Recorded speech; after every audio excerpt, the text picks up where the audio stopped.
TMS அவர்கள் ஒவ்வொரு கிருத்திகைக்கும் பழனிக்கு போறது அவருடைய வழக்கம். அப்படி ஒரு முறை அவர் பழனிக்கு போயினப்போ அவர் தங்கி இருந்த விடுதியில ஒரு பையன் இந்த பாட்டை பாடிக்கிட்டு இருக்கான்.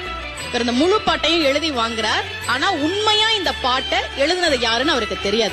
அவர் பல மேடைகள்ல பாடுறார். ரசிகர்கள் மத்தியில, முருக பக்தர்கள் மத்தியில பெரும் வரவேற்பு கிடைக்குது. ஆனா அந்த பாட்டை எழுதுனது யாருன்னு தெரியல. ரொம்ப மாதங்கள் கழித்து சென்னையில காளிகாம்பாள் கோவிலுக்கு வரார்.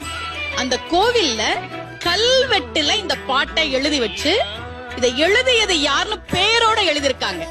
அன்னை ஆண்டவன் பிச்சி அருளியது. எழுதியவர் மரகதவல்லி என்கிற ஒரு பெண். முருகன் மீது தீராத பக்தி கொண்ட அவர் எழுதிய பாடல் யாரோ ஒரு சிறுவன் மூலமாக டிஎம்எஸ் கையில் வந்து சேர்ந்து அது உலகெங்கும் இன்று வரை பாடப்பட்டுக் கொண்டிருக்கிறது. டி.எம். சௌந்தரராஜன் அவர்களே பல மேடைகளில் ஆண்டவன் பிச்சி இல்லை என்றால் உள்ளம் உருகுதையா பாடல் இல்லை என்று சொல்லி